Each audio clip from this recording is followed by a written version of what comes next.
Magandang umaga po sa bawat isa po sa atin. Tayo po ay magpapasimula na para sa ating preaching service dahil oras na. Bilang opening hymn, dito po sa page 15, ang pag-ibig ng Diyos, the love of God.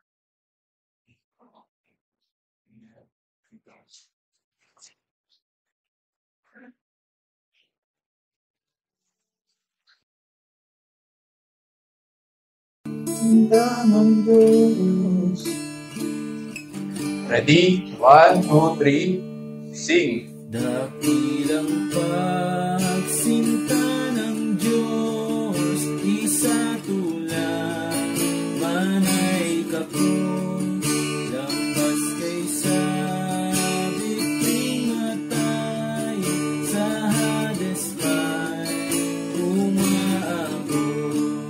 Taong sasanay tayo kayo, anak ng Diyos na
Bilang pang-opening prayer tayo kung tumayo. Tawagin po si kapatid na Redmark.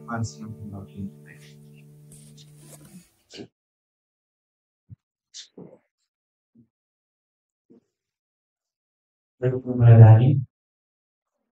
Maraming Diyos na banal, dakila at makapangyarihan po sa lahat.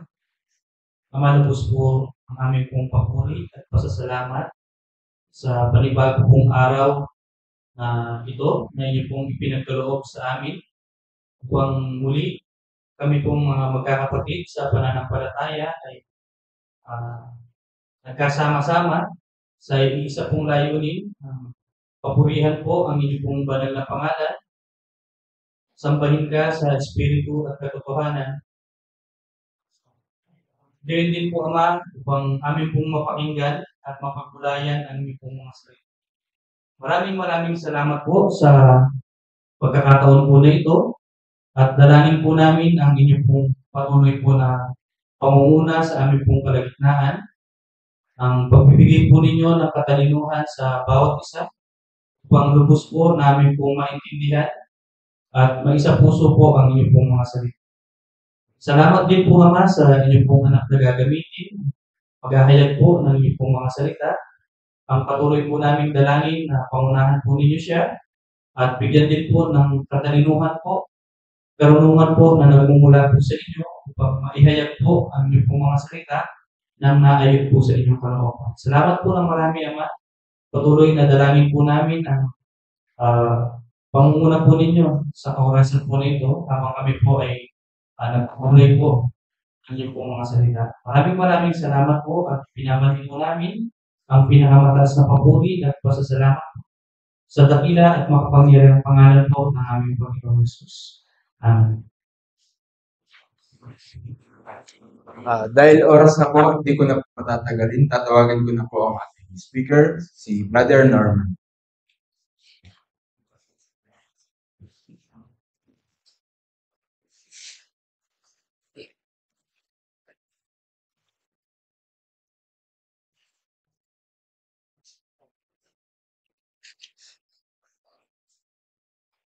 Isang mabiyayang umaga po sa atin pong lahat.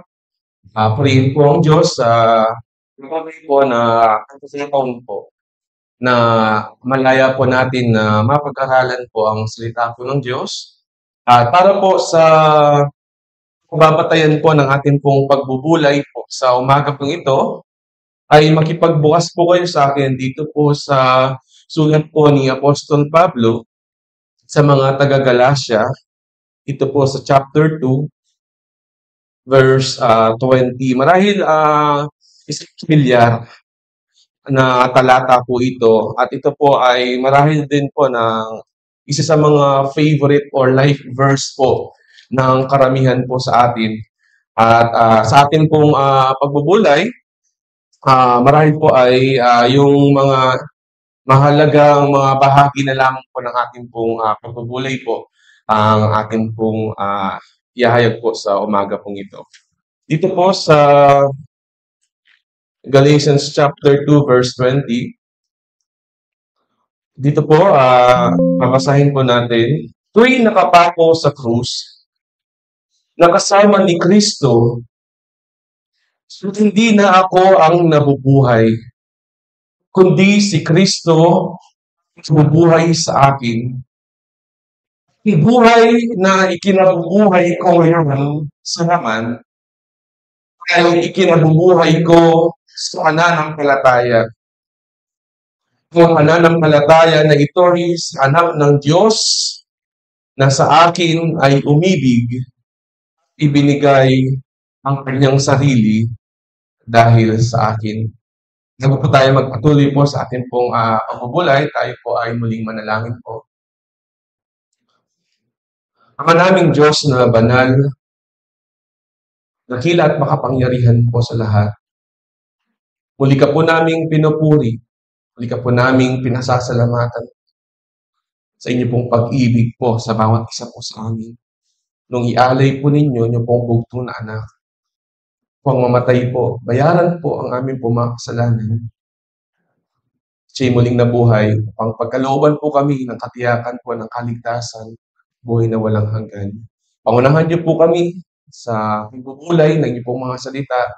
Pangunahan niyo po ang aming pong mga puso, ang aming pong mga kaisipan. Sa inyo po namin lubos na pinagkakatiwala ang buong oras po na ito. At ang lahat mong ito ay aming pong isinasamo at idinadalangin sa tanging pangalan lamang po ng inyong pong bugtong na anak na si Kristo Jesus. Amen.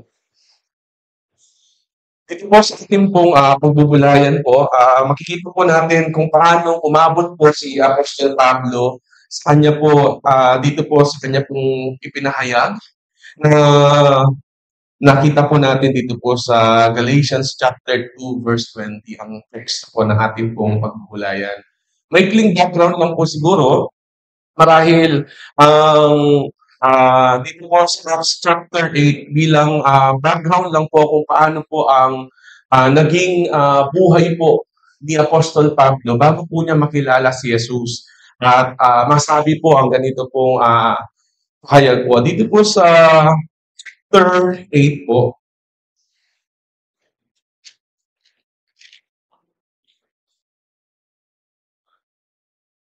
Ay, dito po sa chapter 9, sorry po. Sa chapter 9, ganito pong atin pong mababasa sa verse 1 po. Datapwat si Saulo, ang tawag po kay Pablo po nung bago po niya po natanggapin po ang Panginoong Hesus, ang tawag kay Saulo, siya rin po, si Pablo po ito.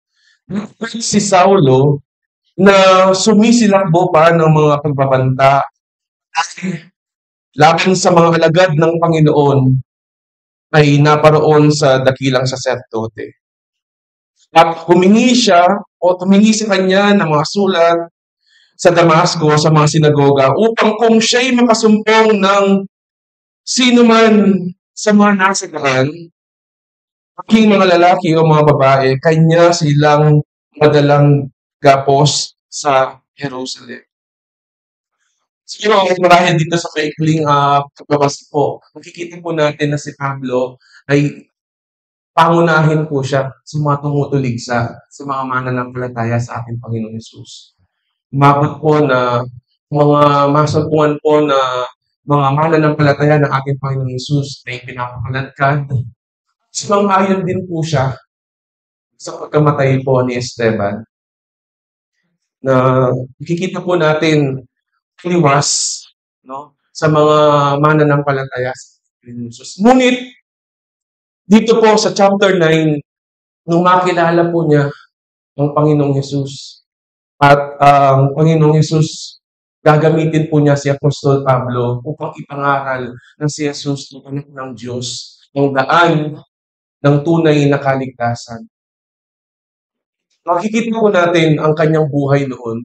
Ngayon, sa kanyang sulat sa mga taga-Galacia, isang totoo kung paano pinago po ng Panginoon ang kanyang buong buhay. At nasabi po niya dito po sa verse 20, ako'y napako sa krus na kasama ni Kristo. Dito sa ating pong pagbubulay, sa ating unang punto, we are crucified with Christ. We are identified with Christ in His death. Sa mamamagitan po ng kamatayan ng ating Panginoong Hesus, ang dahilan ng kanyang kamatayan doon sa krus ay upang tayo po ay tubusin sa ating pong mga kasalanan. Upang tayo iligtas sa parusa ng kasalanan, ang walang hanggang kaparusahan dun sa impyerno. Dahil po sa kamatayan ng ating Panginoong Hesus, sa pamamagitan ng ating pananampalataya sa Kanya, isang katiyakan sa mga sumampalataya sa ating Panginoong Hesus. Ang ating butihang pagkatao ay kasama na naipako dun sa krus. Dito po sa 2 Peter chapter 1 verse 4, ating makita po ang katotohanan po na dahil po sa ating pong pananampalataya sa ginawa ng ating Panginoong Jesus Cruz, tayo'y nakapahagi sa kanyang divine nature. Sa ating pong pananampalataya sa ating Panginoong Jesus, tayo'y nilinis. Tayo ay pinabaging banal. At sa harapan ng Diyos, tayo'y banal. Makikita rin natin sa kamatayan ng ating Panginoong Jesus dito sa Roma chapter 6 verse 6. Sa ating pong pananampalataya sa ating Panginoong Jesus. O ating pong babasahin po dito po sa Roma chapter 6 verse 6. Ganito naman po ang ating pong makikita na katotohanan po. Sabi po dito, na nalalaman natin ng ating datihang pagkatao, nakip niyang makakaw sa krus upang ang katawang sa lalim ay nag-iba kung sa kanyang tayo'y alipin pa. ng kasalanan. So, nung tayo'y wala pa sa ating Panginoong Yesus, tayo'y alipin ng kasalanan. Ng ating Panginoon ng kasalanan. Kung yung sinasabi ng salita ng Diyos, dito sa John chapter 18 verse 32, ang katotohanan, the truth shall set you free. Ang truth po doon, ang katotohanan, ay walang iba, kundi ang ating Panginoong Yesus. Sa John chapter 14 verse 6, Jesus is the way, the truth, and the life. Tanging ang ating Panginoong Yesus lamang ang tunay na nagpalaya po sa atin sa kusa at sa pamilihan po ng kasalanan. Dito po makikita po natin sa ating pangungulay ang isang katotohanan po na bilang mga mananampalataya, tayo'y patay na sa kasalanan. Pangalawa po, makikita po natin, dito po sa patuloy po ng ating pong pagbabasa, sabi po dito, ako'y natapos sa krus ng kasama ni Kristo. Wala na yung dati tayo na gusto nga ang kasalanan. Dahil ang Diyos ay banal, ayaw niya ng kasalanan. Pero mahal tayo ng Diyos. Kaya kung sa mga oras mo na ito, may mga ilan po sa atin na wala pa pong tunay na relasyon sa ating Panginoon. Sa kabila po ng ating pong kasalanan, ang Diyos mahal niya ang makasalanan. Kaya nga, ang kanyang buhay, ang kanyang inalay, upang sa pamamagitan ng kamatayan ng ating Jesus, kung tayo ay maniniwala sa kanyang ginawa sa krus, nagbibigay ng katiyakan ng Panginoon na tayo ay makakawarin niya sa ating mga kasalanan at lilinisin niya, nagkakalooban niya ng buhay na walang hanggan. Ang katiyakan na tayo hindi na mapapahamak dun sa walang hanggang kaparusahan. Dito po makikita po natin sa pangalawa, sabi po ito, hindi na ako ang nabubuhay, kundi si Kristo ang nabubuhay sa akin. It is no longer I who live, but Christ who lives in me. Hindi siya namatay doon sa krus upang tayo ay magpatuloy po sa buhay na pinipili po natin. Isa napakalaga po na katotohanan pa na makikita po natin dito na sa ating pong pananampalataya tanggap sa ating pong Panginoon Yesus. Halaga po na ating pong makita po ang katotohanan po na si Kristo na ang nabubuhay sa atin. Ang mga bagay na gusto natin ngayon sa pagmumay ng banal na Espiritu, tayo po ay nakasusunod na sa kalooban po ng Diyos. Ang ating pong Panginoong Yesus, nais po niya na pangulayan po ang ating pong buhay. Hindi po yung ating pong mga sariling mga pagnanais, mga sarili po ng mga kagustuhan, kundi nais po ng Panginoon na ating pong sa Kanya ay ating pong maranasan. Nakasama po natin lagi siya ng ating po din po na narinig po mula sa mga kapatid po. Sa simula, natanggapin po nila ang Panginoong Yesus sa kanilang buhay bilang Panginoon sa bilang tagapagligtas. Nandoon po yung biyaya po ng Diyos, ay din po ang presensya po ng Diyos na sa lahat siyaon, anumang oras po ng kanilang buhay, anumang pong mga pangyayari, ay nakatitiyak po na kasama po ang Diyos, ating pong Panginoong Yesus. Dito rin po sa 2 Corinthians chapter 5 verse 15. 2 Corinthians chapter 5 verse 15. Ganito po ang ating pong mababasa. Ikalawang Korinto chapter 5, verse 15. At siya'y namatay dahil sa lahat, upang ang nangabubuhay ay huwag nang mabuhay pa sa kanilang sarili, kundi doon sa namatay dahil sa kanila pamuling ng buhay. Dito po makikita po natin na kung paano yung aking sarili, no? Makikita po natin ay patay na dito. Ang nais po ng Panginoon na mag-anin po siya sa ating pong buhay. Dito, makikita po natin na ang Panginoon ay namatay po para sa atin. Nais po niyang patuloy na sa po tayo. At hindi po, minsan na nakalulungkot po na maging sa mga simpleng mga bagay, maging sa manalangin, kung nais po natin hilingin, yung gusto lang po natin. Gusto lang po natin para sa ating po mga sarili. At minsan nakakalimutan po natin na hilingin po ang mga bagay po na nais po ng Panginoon po sa atin. Wala sa ating pong nagiging pagbabuhay po, nawala ating pong mga pagnanais na nasa sa buhay, ay nakakangkla, naka-align po sa nais po ng Panginoon po sa atin. So, yun po ang kanya pong naging dahilan po ng kanya pong kamatayan po doon sa krus.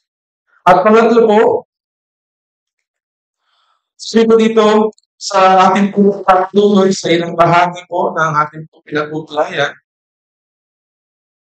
sabi ko dito, kundi si Kristo ang nabubuhay sa akin, ang buhay na ikinabubuhay ko ngayon sa Ama, ay ikinabubuhay ko sa pananampalataya, ang pananampalataya na ito'y sa Anak ng Diyos na sa akin ay umibig, ibinigay ang kanyang sarili dahil sa akin. Tingnan po natin. Sabi nga po sa ating po mga nagiging din po mga pagpupulay sa mga nakaraan, looking unto Jesus, the author and finisher of our faith. Tingnan po natin, alalahanin po natin ang dahilan ng kamatayan po ng ating po Panginoong Jesus para po sa atin.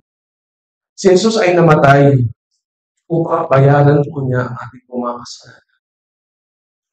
At ang kanya pong kamatayan po ay ang naging inubos sa atin po ay ang mahalagang dugo ng ating pong Panginoong Jesus. Makikita po natin po yan dito sa 1 Peter chapter 1 verse 18. Tinubos tayo sa mahalagang dugo ng ating Panginoong Jesus. Kung maalalahanin po natin bilang mga mananampalataya, inalay po ng ating pong Panginoong Jesus ang kanyang buhay para sa atin. Makikita po sa ating pong pinagbubulayan ng the life which I now live in this human body, sa ating pong katawan, I live by faith in the Son of God. 2 Corinthians chapter 5 verse 7, sabi po yun, by faith, mamuhay kayo sa pananampalataya. It's a matter of trusting Jesus in our lives. Sinabi, ang faith po, faith means, una-una yung katiyakan po ng mga bagay po na atin pong hinihintay. Ang pagtitiwala, ang dependence po sa atin pong Panginoon. Hindi po yung sa atin pong mga sarili. Minsan nakakalungkot po. Naririnig ko rin po na napapakinggan ko po, nababasa ko po, na nandun po yung believe in yourself. Di po. Tanging sa Panginoon lamang po tayo magtiwala. At huwag po natin kunin sa ating po mga sariling mga kalakasan. Bilang pagwawakas po, ang ating Panginoong Yesus po, binigay po niya ang kanyang buhay para sa atin. Ano po ang kaya po natin ibigay para sa kanya din? Ang ating din pong buhay. Dito po sa Romans chapter 1, verse 1, nais po ng Panginoon, nagtapos na po yung paghahandog ng susunod ng Old Testament. Sapagkat inandog na po ang ating po Panginoong Yesus. Ang nais po ng Panginoon na ating po ihandog yung mga mananampalataya ang ating po buhay. Yung buhay po ng may kabanalan na nakalulugod po sa Kanya. Dito po sa Roma chapter 12 verse 1, sabi po dito, kayo na sinatid, ikinamamahig ko sa inyo, siyang sa mga katulad ng Diyos, na inyong ihanas ng inyong mga katawan na isang haring buhay, banal, nag-aaya-aya sa Diyos, na sa inyong katampatang pagsamba. Tapos natin pong maikling bubulay, makasense po natin, makapag-reflect po tayo ang buhay na meron po tayo sa araw-araw. Nawa makita po sa atin ang dedicated life na whatever we do, whether we drink or eat, we do it for the glory of God. Nawa makita po sa atin pong buhay na wala ang ating pong sarili na priority po.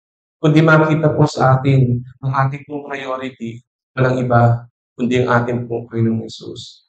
Sapagkat siya lamang ang namatay po para sa ikatutubos po natin sa ating mga kasalanan. Ang kaligtasan po natin at buhay na walang hanggan. Tayo po ay manalangin. Maraming Diyos na banal,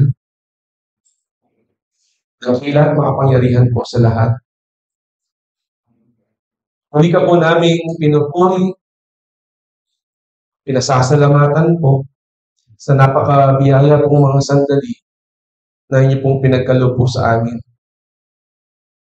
Muling sumaliwa po sa amin pong isipan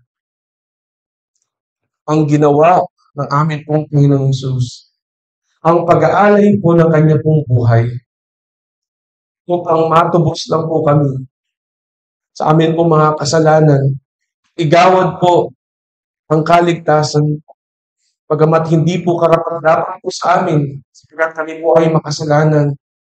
Pagparusa po ng aming po kasalanan, ay ang kamatayan po dun sa impyerno, ang walang hanggang kaparusahan po.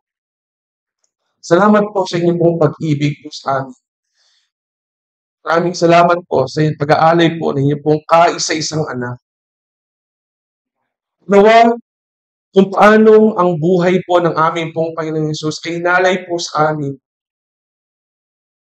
Nawa, ang bawat isa po sa amin, tunay po ng aming pong buhay, habang po kami ay naririto po sa libutan pong ito, ay maialay din po namin po sa inyo sa banal na pamumuhay, karapat-dapat po sa inyo pong banal na harapan.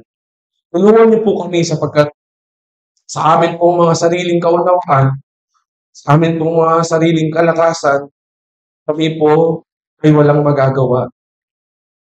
At nabayan niyo po kami ng inyong pong banal na Espiritu upang sa amin pong paglakad po sa araw-araw ay masunod po namin ang inyong pong kalooban po sa buhay po ng bawat isa po sa amin. Patawarin niyo po kami sa mga nagdaang mga araw po na hindi po kami naging karapat-dapat po sa inyo pong banal na harapan. Tulungan niyo po kami laging po tumingin sa ginawa ng aming pong Panginoong Hesus doon sa krus. Ang dahilan po ng kanyang kamatayan.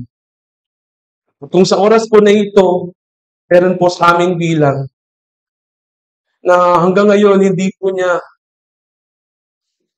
makita po ang kanyang sarili na kasama po kayo. Darating ang araw na makakasama po doon sa langit. Tulungan niyo po siya na mapagkilala po niya na siya isang makasalanan punta kung sa walang hanggang kaparusahan. Tulungan niyo po siya na magdesisyon na sumampalataya sa amin pong Panginoong Hesus. Kaniwalaan po, ang Panginoong Hesus ay namatay po sa kanya pong mga kasalanan Ang Panginoong Hesus ay nakahandang magbigay po ng kaligtasan at buhay na walang hanggan, upang nang sa gayon ay maranasan din po niya ang tunay na kagalakan po, ang tunay po na buhay na nasa inyo po. Maraming salamat po, Ama, sa oras po na ito. Nawatuloy ang bawat isa po sa amin ay napagpala sa maikling pagbubulay po na ito. Para lahat pong ito ay amin pong sinasamo at idinadalangin sa tanging pangalan lamang po na ipampugtong na anak na si Kristo Jesus.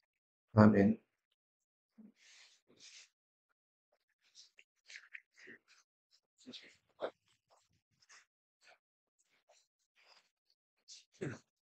Maraming salamat po sa salita ng Panginoon na ating pakinggan. Bilang closing hymn po, sa 115, hilingin po natin sa kapatid na Abel ang ating closing prayer. Sa huling stanza po, tayo pong lahat ay tumayo para sa ating closing. So, sa 115, si Kristo ay buhay.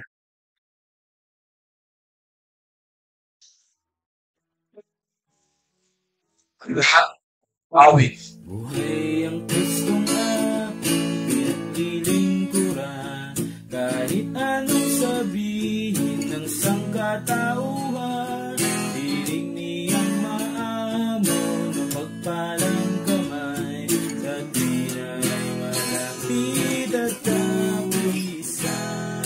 Buhay, buhay, si Kristo'y nabuhay, kasama ko at kaakbay sa maklimot na daan.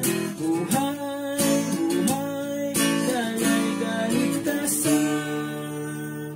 Tanong mo'y bakit ko alam, sa puso ko'y buhay. Pagdamay niya'y kita sa lahat ng dako, at kahit napapagod may tuwa rin ako. Siya'y aking patnubay sa mabagyong mundo, at pagkikitang muli siya rito. Buhay, buhay, si Kristo'y nabuhay, kasama ko at kaakbay sa maklimot na daan. Buhay, buhay, dalay kaligtasan. Tanong mo'y bakit ko alam, sa puso ko'y buhay. Magdiwang o Kristiyano, tinig mo'y itaas, at purihin si Kristo na hari ng lahat. Siya'y tanging pag-asa ng nagsisiyanap, wala nang ang iba pang kasindihan. Buhay, buhay, si Kristo'y nabuhay, kasama ko at kaakbay sa maklimot na daan. Buhay, buhay, dalay kaligtasan. Tanong mo'y bakit ko alam, sa puso ko'y buhay.